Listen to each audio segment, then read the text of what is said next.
Sakera adalah tokoh pejuang yang lahir di Pulau Madura. Ia berjuang melawan penjajahan Belanda pada awal abad ke-19. Sakera adalah seorang jagoan daerah yang melawan penjajah Belanda di perkebunan tebu Kanjilmas Mbangil. Legenda jagoan berdarah Mbangil ini sangat populer di Jawa Timur, terutama di Pasuruan dan Madura.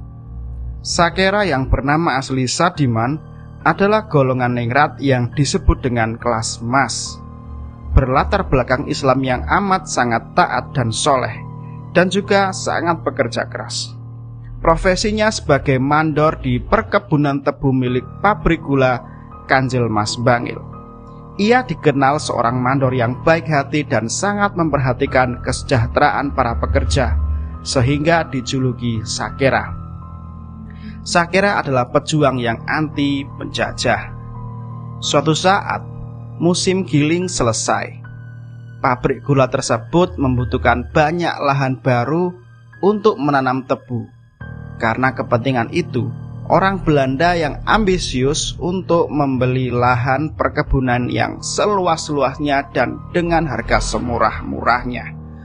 Dengan cara yang licik, orang Belanda itu menyuruh Carik Rembang untuk bisa menyediakan lahan baru untuk perusahaan dalam jangka waktu yang sangat singkat dan sangat murah, dengan iming-iming harta dan kekayaan. Sehingga Carik Rembang bersedia memenuhi keinginan tersebut. Carik Rembang pun menggunakan cara-cara kekerasan kepada rakyat dalam mengupayakan tanah untuk perusahaan. Sakera pun selalu membela rakyat karena sikap ketidakadilan yang berkali-kali dilakukan oleh Carik Rembang, sehingga Carik Rembang melaporkan hal ini kepada pemimpin perusahaan. Pemimpin perusahaan marah dan mengutus wakilnya, Markus, untuk membunuh Sakera. Suatu hari, pekerja sedang istirahat di perkebunan. Markus marah-marah dan menghukum para pekerja serta menantang Sakera. Sakera yang mengetahui hal ini marah dan membunuh Markus serta pengawalnya di kebun tebu.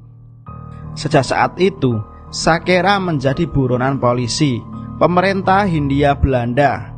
Suatu saat, ketika Sakera berkunjung ke rumah ibunya, ia dikeroyok oleh Carik Rembang dan polisi Belanda.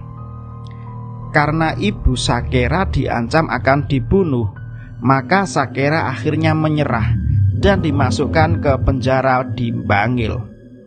Siksaan demi siksaan dilakukan polisi Belanda kepada Sakera setiap hari.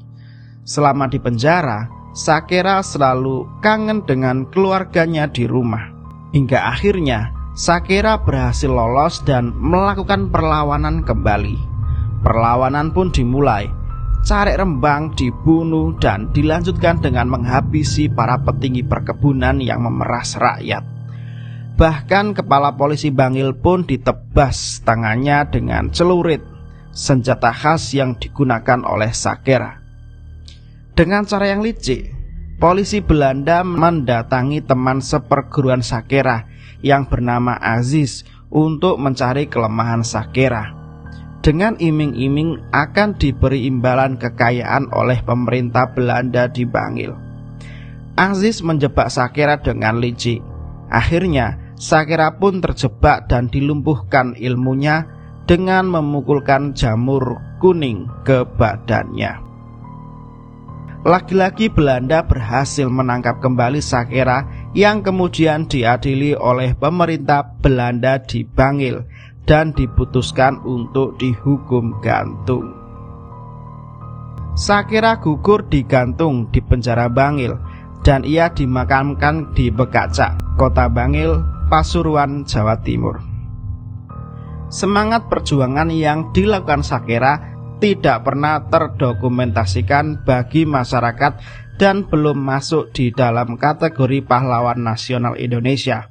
Dikarenakan Sakera termasuk salah satu dari banyaknya pahlawan di Indonesia yang memperjuangkan daerahnya sendiri dari keganasan penjajahan Belanda, sehingga nama dan jasa-jasanya hanya bisa didengar di daerahnya sendiri.